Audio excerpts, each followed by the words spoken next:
ನಿಮ್ಮ ಪಾಡಿಗೆ ನೀವಿದ್ದರೂ ಕೂಡ ನಿಮಗೆ ಕೆಡಕನ್ನು ಬಯಸ್ತಾ ಇರ್ತಕ್ಕಂಥವ್ರಿಗೆ ಮತ್ತು ನಿಮಗೆ ವ್ಯರ್ಥ ತೊಂದರೆ ಕೊಡ್ತಾ ಇರ್ತಕ್ಕಂತಹ ನಿಮ್ಮ ಶತ್ರುಗಳಿಗೆ ನಿಮ್ಮ ತಂಟೆಗೆ ಬರದೇ ಇರೋ ರೀತಿಯಲ್ಲಿ ಯಾವ ಒಂದು ರೀತಿಯಲ್ಲಿ ಅವರಿಗೆ ಪಾಠ ಕಲಿಸ್ಬೋದು,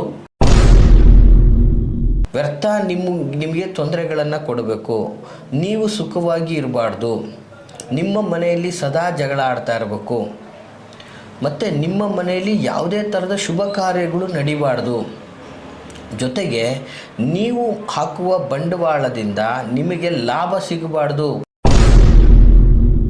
ನಿಮ್ಮ ಜೀವನದಲ್ಲಿ ಕೆಡುಕುಗಳನ್ನು ಮಾಡುವಂಥದ್ದು ಮತ್ತು ವ್ಯರ್ಥ ನಿಮ್ಮ ಕುಟುಂಬದ ಮೇಲೆ ಅಪಪ್ರಚಾರಗಳನ್ನು ಸೃಷ್ಟಿ ಮಾಡುವಂಥದ್ದು, ನಿಮ್ಮ ಪತ್ನಿ ಮೇಲೆ ಅಪಪ್ರಚಾರ ಮಾಡುವಂಥದ್ದಾಗ್ಬೋದು, ನಿಮ್ಮ ಮೇಲೆ ಅಪಪ್ರಚಾರ ಮಾಡುವಂಥದ್ದಾಗ್ಬೋದು, ನಿಮ್ಮ ಮಕ್ಕಳಗಳ ಮೇಲೆ ವ್ಯರ್ಥ ತೊಂದರೆಗಳು ಅಪಪ್ರಚಾರಗಳನ್ನು ಕೊಡುವಂಥದ್ದಾಗ್ಬೋದು. ನಮ್ಮನ್ನು ಕಂಡ್ರೆ ತಲೆ ಬಗ್ಗಿಸ್ಕೊಂಡು ಹೋಗಬೇಕು, ನಮ್ಮನ್ನು ಕಂಡ್ರೆ ಗೌರವಯುತವಾಗಿ ನಡ್ಕೋಬೇಕು, ನಮ್ಮ ಬಗ್ಗೆ ಎಲ್ಲೂ ತುಟಿಕ್ ಪಿಟಿಕ್ ಅನ್ನಬಾರ್ದು ಅನ್ನುವಂತಹ ವಿಚಾರಕ್ಕೆ ಸಂಬಂಧಪಟ್ಟ ಹಾಗೆ ಈ ಒಂದು ಮಾಹಿತಿಯನ್ನು ಕೊಡ್ತಾ ಇದ್ದೀನಿ ವೀಕ್ಷಕರೇ. ವೀಕ್ಷಕರೇ, ನಾನು ನಿಮ್ಮ ಮೈಸೂರಿನ ಶ್ರೀನಿವಾಸನ್. ವೀಕ್ಷಕರೇ, ಈ ಒಂದು ಸಂಚಿಕೆಯಲ್ಲಿ ಬಹಳ ಅದ್ಭುತವಾದ ಮಾಹಿತಿಯನ್ನು ತಿಳಿಸ್ತಾ ಇದ್ದೀನಿ. ಏನಪ್ಪ ಮಾಹಿತಿ ಅಂತಂದರೆ, ನಿಮ್ಮ ಪಾಡಿಗೆ ನೀವಿದ್ದರೂ ಕೂಡ ನಿಮಗೆ ಕೆಡಕನ್ನು ಬಯಸ್ತಾ ಇರ್ತಕ್ಕಂಥವ್ರಿಗೆ ಮತ್ತು ನಿಮಗೆ ವ್ಯರ್ಥ ತೊಂದರೆ ಕೊಡ್ತಾ ಇರ್ತಕ್ಕಂತಹ ನಿಮ್ಮ ಶತ್ರುಗಳಿಗೆ ನಿಮ್ಮ ತಂಟೆಗೆ ಬರದೇ ಇರೋ ರೀತಿಯಲ್ಲಿ ಯಾವ ಒಂದು ರೀತಿಯಲ್ಲಿ ಅವರಿಗೆ ಪಾಠ ಕಲಿಸ್ಬೋದು, ಯಾವ ರೀತಿಯಲ್ಲಿ ಅವ್ರನ್ನ ತಡೆದು ನಿಲ್ಲಿಸ್ಬೋದು ಅನ್ನೋದ್ರ ಬಗ್ಗೆ ಒಂದು ಅದ್ಭುತವಾದಂತಹ ಒಂದು ರೆಮಿಡಿಯನ್ನು ತೆಗೆದುಕೊಂಡು ಬಂದಿದ್ದೀನಿ. ಬಹಳ ಸುಲಭ ಮತ್ತು ಬಹಳ ಪವರ್ಫುಲ್ ಆದಂತಹ ರೆಮಿಡಿ.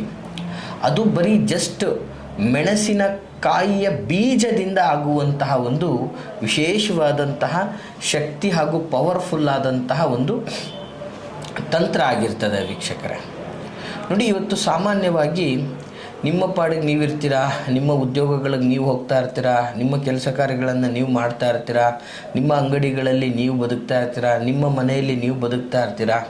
ಸುಮ್ಮನೆ ನಿಮ್ಮ ಪಾಡಿಗೆ ನೀವಿದ್ದರೂ ಕೂಡ ವ್ಯರ್ಥ ನಿಮಗೆ ತೊಂದರೆಗಳನ್ನು ಕೊಡಬೇಕು, ನೀವು ಸುಖವಾಗಿ ಇರಬಾರ್ದು, ನಿಮ್ಮ ಮನೆಯಲ್ಲಿ ಸದಾ ಜಗಳ ಆಡ್ತಾ ಇರಬೇಕು, ಮತ್ತು ನಿಮ್ಮ ಮನೆಯಲ್ಲಿ ಯಾವುದೇ ಥರದ ಶುಭ ಕಾರ್ಯಗಳು ನಡಿಬಾರ್ದು, ಜೊತೆಗೆ ನೀವು ಹಾಕುವ ಬಂಡವಾಳದಿಂದ ನಿಮಗೆ ಲಾಭ ಸಿಗಬಾರ್ದು, ಜೊತೆಗೆ ನೀವು ಮಾಡುವಂತಹ ಯಾವುದೇ ಥರದ ವ್ಯಾಪಾರ ವ್ಯವಹಾರ ವಹಿವಾಟುಗಳಲ್ಲಿ ನೀವು ಅಭಿವೃದ್ಧಿಯನ್ನು ಕಾಣಬಾರ್ದು, ಜೊತೆಗೆ ರಾಜಕೀಯವಾಗಿ ಅಥವಾ ಸಮಾಜದಲ್ಲಿ ಅಥವಾ ಸಂಘಟನೆಗಳಲ್ಲಿ ನೀವು ಮುಂಚೂಣಿಯಲ್ಲಿ ಬರಬಾರ್ದು. ಎಲ್ಲಕ್ಕಿಂತ ಹೆಚ್ಚಾಗಿ ಏನಂದರೆ ಸರ್, ನಿಮ್ಮ ಯಜಮಾನಿಕೆ ನಾಶ ಆಗಬೇಕು. ನೋಡಿ, ಎಷ್ಟು ನೀಚ ಪ್ರವೃತ್ತಿ ಅಂತಂದರೆ, ಒಬ್ಬ ಮನುಷ್ಯನಿಗೆ ಮುಖ್ಯವಾಗಿ ಬೆಳವಣಿಗೆ ಆಗುವಂತಹ ಎಲ್ಲ ಜಾಗದಲ್ಲೂ ಕೂಡ ತೊಂದರೆಯನ್ನು ಕೊಡಬೇಕು ಅನ್ನುವಂತಹ ನಿಟ್ಟಲ್ಲಿ. ನೋಡಿ, ಸಾಮಾನ್ಯವಾಗಿ ಕೆಲವು ಜನಗಳಿಗೆ ತೊಂದರೆ ಕೊಡ್ತಾ ಇರ್ತಕ್ಕಂತಹ ಶತ್ರುಗಳು ಯಾರು ಅಂತ ಗೊತ್ತಿರುತ್ತೆ, ಮತ್ತು ಕೆಲವು ಜನಗಳಿಗೆ ಯಾರು ತೊಂದರೆ ಕೊಡ್ತಾ ಇದ್ದಾರೆ ಅನ್ನೋದೇ ಗೊತ್ತಿರೋದಿಲ್ಲ. ಈ ಥರದ್ದೆಲ್ಲ ಒಂದಷ್ಟು ಸಮಸ್ಯೆಗಳಾಗ್ತಾ ಇರ್ತವೆ. ನೋಡಿ, ಇಂತಹ ಸಂದರ್ಭಗಳಲ್ಲಿ ನಿಮ್ಮ ಜೀವನದಲ್ಲಿ ಕೆಡುಕುಗಳನ್ನು ಮಾಡುವಂಥದ್ದು ಮತ್ತು ವ್ಯರ್ಥ ನಿಮ್ಮ ಕುಟುಂಬದ ಮೇಲೆ ಅಪಪ್ರಚಾರಗಳನ್ನು ಸೃಷ್ಟಿ ಮಾಡುವಂಥದ್ದು, ನಿಮ್ಮ ಪತ್ನಿ ಮೇಲೆ ಅಪಪ್ರಚಾರ ಮಾಡುವಂಥದ್ದಾಗ್ಬೋದು, ನಿಮ್ಮ ಮೇಲೆ ಅಪಪ್ರಚಾರ ಮಾಡುವಂಥದ್ದಾಗ್ಬೋದು, ನಿಮ್ಮ ಮಕ್ಕಳಗಳ ಮೇಲೆ ವ್ಯರ್ಥ ತೊಂದರೆಗಳು ಅಪಪ್ರಚಾರಗಳನ್ನು ಕೊಡುವಂಥದ್ದಾಗ್ಬೋದು. ಈ ಥರ ತೊಂದರೆಗಳನ್ನು ಸೃಷ್ಟಿ ಮಾಡುವಂಥದ್ದು, ಊರಲ್ಲಿ ನೆಮ್ಮದಿಯಾಗಿ ನಿಮಗೆ ಬದುಕಲಿಕ್ಕೆ ಬಿಡದೇ ಇರೋ ರೀತಿಯಲ್ಲಿ ನಿಮ್ಮ ಜಾಗ ಜಮೀನುಗಳಿಗೆ ಬಂದು ತೊಂದರೆಗಳನ್ನು ಮಾಡುವಂಥದ್ದು. ಸೊ ಹೀಗೆ ಒಂದು ರೀತಿಯಲ್ಲಿ ಯಾವುದಾದ್ರೂ ಒಂದು ರೀತಿಯಲ್ಲಿ ಕಾಲು ಕೆರ್ಕೊಂಡು ಜಗಳ ಆಡಬೇಕು ಅವ್ರು, ಅಷ್ಟೇ. ಜಗಳ ಆಡೋದಕ್ಕೆ ಒಂದು ರೀಸನ್ ಬೇಕು ಅವ್ರಿಗೆ, ಆಯಿತಾ. ಸೊ ನಿಮ್ಮ ಪಾಡಿಗೆ ನೀವು ಹಾಳು ಬಿದ್ದೋಗ್ಲಿ ಅಂತ ಅವ್ರಿಗೆ ಏನು ಕೊಡೋದು ಕೊಟ್ಟು ಬಿಡೋದು ಬಿಟ್ಟು ಏನೋ ಒಂದು ಮಾಡಿ ಅವ್ರು ನಿಮಗೆ ಸಂಬಂಧನೇ ಇಲ್ಲ ಅಂದರೂ ಕೂಡ ನಿಮಗೆ ವ್ಯರ್ಥ ತೊಂದರೆಗಳನ್ನು ಕೊಡ್ತಾ ಇರ್ತಕ್ಕಂತಹ ಒಂದು ವ್ಯಕ್ತಿತ್ವದವ್ರಿಗೆ ಸರಿಯಾದ ಪಾಠ ಕಲಿಸ್ಬೇಕು. ಅವರು ಮತ್ತೆ ನಮ್ಮ ತಂಟೆಗೆ ಬರಬಾರ್ದು, ನಮ್ಮನ್ನು ಕಂಡ್ರೆ ತಲೆ ಬಗ್ಗಿಸ್ಕೊಂಡು ಹೋಗಬೇಕು, ನಮ್ಮನ್ನು ಕಂಡ್ರೆ ಗೌರವಯುತವಾಗಿ ನಡ್ಕೋಬೇಕು, ನಮ್ಮ ಬಗ್ಗೆ ಎಲ್ಲೂ ತುಟಿಕ್ ಪಿಟಿಕ್ ಅನ್ನಬಾರ್ದು ಅನ್ನುವಂತಹ ವಿಚಾರಕ್ಕೆ ಸಂಬಂಧಪಟ್ಟ ಹಾಗೆ ಈ ಒಂದು ಮಾಹಿತಿಯನ್ನು ಕೊಡ್ತಾ ಇದ್ದೀನಿ ವೀಕ್ಷಕರೇ. ಈ ಒಂದು ತಂತ್ರ ಇದೆಲ್ಲ ನಿಜವಾಗಿಯೂ ಬಹಳ ಸರಳ ಅನಿಸಿದ್ರೂ ಕೂಡ ಇಟ್ಸ್ ವೆರಿ ಪವರ್ಫುಲ್ ಆದಂತಹ ತಂತ್ರ ಆಗಿರ್ತದೆ. ಮತ್ತು ಪ್ರತ್ಯಕ್ಷ ದೈವನಾದಂತಹ ಸೂರ್ಯನಿಗೆ ಪ್ರಾರ್ಥಿಸಿ ಮಾಡುವಂತಹ ತಂತ್ರ ಇದು ವೀಕ್ಷಕರೇ. ಸೊ ಹಾಗಾಗಿ ಏನಾಗ್ತದೆ, ಇದು ನಿಮಗೆ ಬಹಳ ದೊಡ್ಡ ಮಟ್ಟದ ಶೀಘ್ರವಾಗಿ ರಿಸಲ್ಟ್ ಕೊಡುತ್ತೆ. 24 ಗಂಟೆಯಲ್ಲಿ ರಿಸಲ್ಟ್ ಕೊಡುವಂತಹ ಒಂದು ಶಕ್ತಿಯನ್ನು ಹೊಂದಿರತಕ್ಕಂತಹ ತಂತ್ರ ಆಗಿರ್ತದೆ. ನಿಮಗೆ ಕೆಡುಕು ಬಯಸಿದಂಥವನು ಮತ್ತೆ ನಿಮಗೆ ಕೆಡುಕು ಬಯಸಬೇಕು ಅಂದರೆ ಅವನು ಯೋಚನೆ ಮಾಡಬೇಕು. ನಿಮ್ಮ ಕುಟುಂಬದ ಬಗ್ಗೆ ಎಲ್ಲೋ ಒಂದು ಅಪಪ್ರಚಾರ ಮಾಡಬೇಕು, ಏನೋ ಒಂದು ಮಾತಾಡಬೇಕು ಅಂದರೂ ಕೂಡ ಅವನು ಭಯ ಪಡುವಂತಹ ಪರಿಸ್ಥಿತಿ ಕ್ರಿಯೇಟ್ ಆಗ್ತದೆ ವೀಕ್ಷಕರೇ.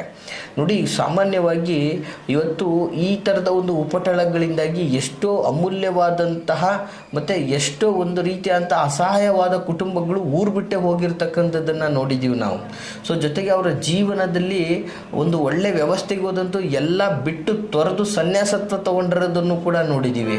ಇವತ್ತು ಬೀದಿಗಳಲ್ಲಿ ಎಷ್ಟೋ ಕುಟುಂಬಗಳು ಈ ಥರದ ಒಂದು ತೊಂದರೆಗಳನ್ನು, ಟಾರ್ಚರ್ಗೆ ಹುಚ್ಚರಾಗಿ ಇವತ್ತು ಕೆಲವು ಮಾನಸಿಕ ಅಸ್ವಸ್ಥರಾಗಿ ಇವತ್ತು ಕುಟುಂಬಗಳಿಂದ ದೂರ ಆಗಿ ಆಸ್ಪತ್ರೆಗಳಲ್ಲಿ ಸೇರಿರ್ತಕ್ಕಂಥದ್ದನ್ನು ನೋಡಿದ್ದೀವಿ ವೀಕ್ಷಕರೇ.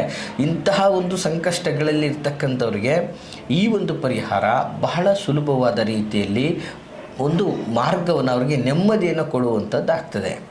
ಏನಪ್ಪ ಒಂದು ವಿಶೇಷವಾದಂತಹ ತಂತ್ರ ಅಂತ ಕೇಳ್ತೀರಾ? ನೋಟ್ ಮಾಡ್ಕೊಳ್ಳಿ ವೀಕ್ಷಕರೇ, ಬಹಳ ಸುಲಭವಾದಂಥದ್ದು. ಇದು ಯಾವ ದಿನ ಬೇಕಾದರೂ ಸಹ ನೀವು ಮಾಡ್ಬೋದು. ಆದರೆ ಇದು ನೀವು ಸೂರ್ಯ ಉದಯ ಆದ ತಕ್ಷಣ ಮಾಡಿದಾಗ ಬೆಳಗಿನ ಸಮಯದಲ್ಲಿ ನಿಮಗೆ ತುಂಬ ದೊಡ್ಡ ಮಟ್ಟದ ರಿಸಲ್ಟನ್ನು ಕೊಡ್ತದೆ ವೀಕ್ಷಕರೇ.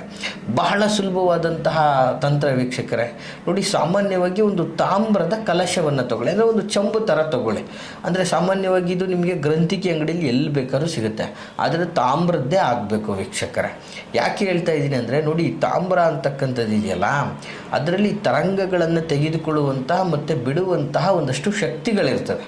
ಸೊ ಹಾಗಾಗಿ ಆ ಒಂದು ತಾಮ್ರದ ಒಂದು ವಿಶೇಷವಾದಂತಹ ಒಂದು ಚಂಬು ಅಥವಾ ಕಲಶವನ್ನು ತಗೊಳ್ಳಿ. ಅದರಲ್ಲಿ ಶುದ್ಧವಾಗಿ ಪೂಜೆಗೆ ಒಂದಷ್ಟು ನೀರನ್ನು ಇಟ್ಕೊಳ್ಳಿ. ಆ ಒಂದು ಕಲಶದ ತುಂಬ ನೀರನ್ನು ತುಂಬಿಕೊಳ್ಳಿ.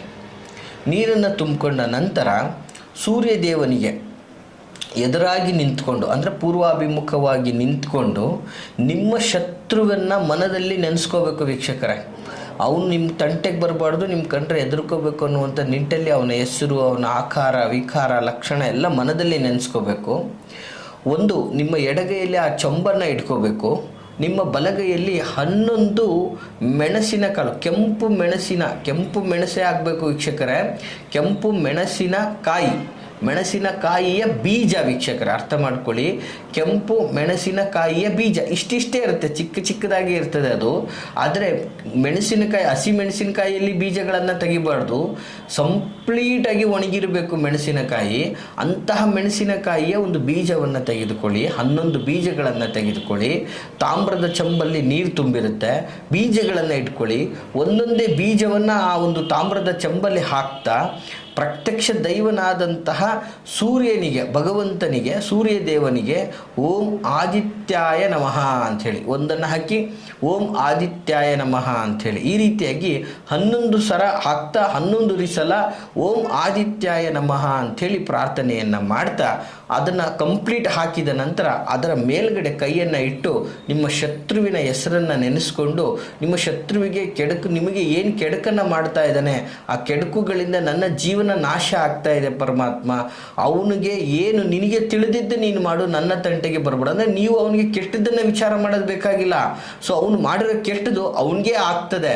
ಸೊ ನೀವು ಸಾತ್ವಿಕವಾಗಿ ಪ್ರಾರ್ಥನೆಯನ್ನು ಯೂನಿವರ್ಸಲ್ಲಿ ಮಾಡಿಕೊಂಡು ಆ ಒಂದು ತಾಮ್ರದ ಚಮ್ಮನನ್ನು ತೆಗೆದುಕೊಂಡು ಹೋಗ್ಬಿಟ್ಟು ನಿಮ್ಮ ಒಂದು ಸುತ್ತಮುತ್ತಲಿನಲ್ಲಿ ಹರಿದಾಡ್ತಾ ಇರ್ತಕ್ಕಂಥ ಹರಿಯುವ ನೀರಿಗೆ ಅದನ್ನು ಸಂಪೂರ್ಣವಾಗಿ ವಿಸರ್ಜನೆ ಮಾಡಬೇಕು ವಿತ್ ತಾಮ್ರದ ಚಂಬು ವೀಕ್ಷಕರೇ. ತಾಮ್ರದ ಚಂಬಿನ ಸಮೇತ ಅದನ್ನು ನೀರಲ್ಲಿ ಬಿಟ್ಬಿಡೋದ್ರಿಂದ ಮತ್ತೆ ನಿಮ್ಮ ಒಂದು ವ್ಯವಸ್ಥೆಗೆ ಶತ್ರು ಕೆಡಕನ್ನು ಮಾಡಲಿಕ್ಕೆ ಬಯಸೋದಿಲ್ಲ.